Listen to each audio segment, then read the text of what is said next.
Hello guys, আমি প্রিয়াঙ্কা চলে এসেছি আজ রুই মাছের পাতলা ঝোলের রেসিপি নিয়ে। আশা করি তোমরা সবাই খুব ভালো আছো। আমি আজকে রুই মাছের ঝোলটা দেখাবো হচ্ছে বড়ি, আলু, পটল, গাটি কচু আর হচ্ছে ডাঁটা দিয়ে। আমি এখানে 6 পিস রুই মাছ ভালো করে ধুয়ে নিয়েছি। তারপরে আমরা আন্দাজ মতো নুন দেবো। আমি এখানে কমপ্লানের চামচে 1 চামচের মতো নুন দিয়েছি আর আন্দাজ মতন হলুদ দিয়েছি। খুব ভালো করে আমরা এটাকে মাখিয়ে নেব। এবার আমরা 8 পিস বড়ি নিয়ে নিয়েছি আর গাটি কচুগুলোকে এরকম হাফ করে কেটে নিয়েছি। সাইডে আমরা লম্বা লম্বা করে আলু, পটল আর সজনে ডাঁটা কেটে নিয়েছি। এবার গাটি কচুগুলোকে আমরা গরম জলে ভালো করে নুন দিয়ে ধুয়ে নেব। কড়াইতে আমরা অল্প করে রিফাইন অয়েল নিয়ে নিয়েছি। এবারে তেল গরম হয়ে আসলে আমরা বড়িগুলোকে ভেজে নেব। হালকা খয়েরি খয়েরি হয়ে আসলে আমরা বড়িগুলোকে তুলে নেব।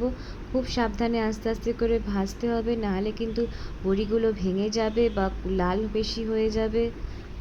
এভাবেই আমাদের বড়িগুলো ভাজা হয়ে যাবে। দেখো বন্ধুরা, রেডি আমাদের বড়িগুলো ভাজা। এবারে গাটি কচুগুলো আমরা এবারে হালকা একটু নুন দিয়ে আমরা এবারে কড়াইতে দিয়ে দেবো। দিয়ে ভালো করে হালকা হালকা লাল লাল মতন আমরা ভেজে নেব। যতক্ষণ না হালকা লাল হবে ততক্ষণ আমরা এটাকে ভাজতে থাকবো। এইভাবে আমাদের ভাজা হয়ে গেলে তখন আমরা গাটি কচুগুলোকে তুলে নেব। সাইডে কেটে রাখা ওই আলুগুলোকে আমরা অল্প একটু নুন দিয়ে ভালো করে মাখিয়ে আমরা কড়াইতে দিয়ে দেবো। দিয়ে খুব ভালো করে আমরা ভাজতে থাকবো। যতক্ষণ না হালকা লাল হচ্ছে ততক্ষণ আমরা এটাকে ভাজবো। একইভাবে আমরা পটলগুলোকেও ভেজে নেব। যতক্ষণ না হালকা লাল হচ্ছে ততক্ষণ আমরা এটাকে ভাজবো। এবার সজনে ডাঁটাটা আমরা খুবই হালকা করে ভেজে তুলে নেব।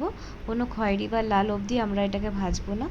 এভাবে আমাদের সবজিগুলো ভাজা হয়ে গেছে। এবারে মাছগুলোকে আমরা একটা একটা করে ভেজে তুলে নেব। আমি সব মাছগুলোকে কড়া করেই ভেজে নিয়েছি। তোমরা চাইলে একটু লাইটও করতে পারো। এবার আমি ছোট্ট একটা টমেটো ছোটো ছোটো করে কেটে নিয়েছি। এবার কড়াইতে ওই তেলেতেই আমরা জিরে আর তেজপাতা সম্বার দিয়েছি। দেওয়ার পরে আমরা টমেটোগুলোকে ছেড়ে দিয়েছি। দিয়ে আমরা হালকা করে ফ্রাই করে নেব। ভালো মতন ফ্রাই হয়ে আসলে এবার আমরা কমপ্লানের চামচের 1 চামচ জিরে গুঁড়ো আর কমপ্লানের চামচের 1 চামচের একটু কম ধনে গুঁড়ো নিয়ে নিয়েছি। এবার আমরা কড়াইতে এটাকে দিয়ে খুব ভালো করে আমরা এটাকে কষাবো। এবার আমরা 1 টেবিল স্পুনের মতন আদা দিয়ে দিয়েছি আর 1 টেবিল স্পুন আমরা লঙ্কা দিয়ে দিয়েছি, লঙ্কা বাটা।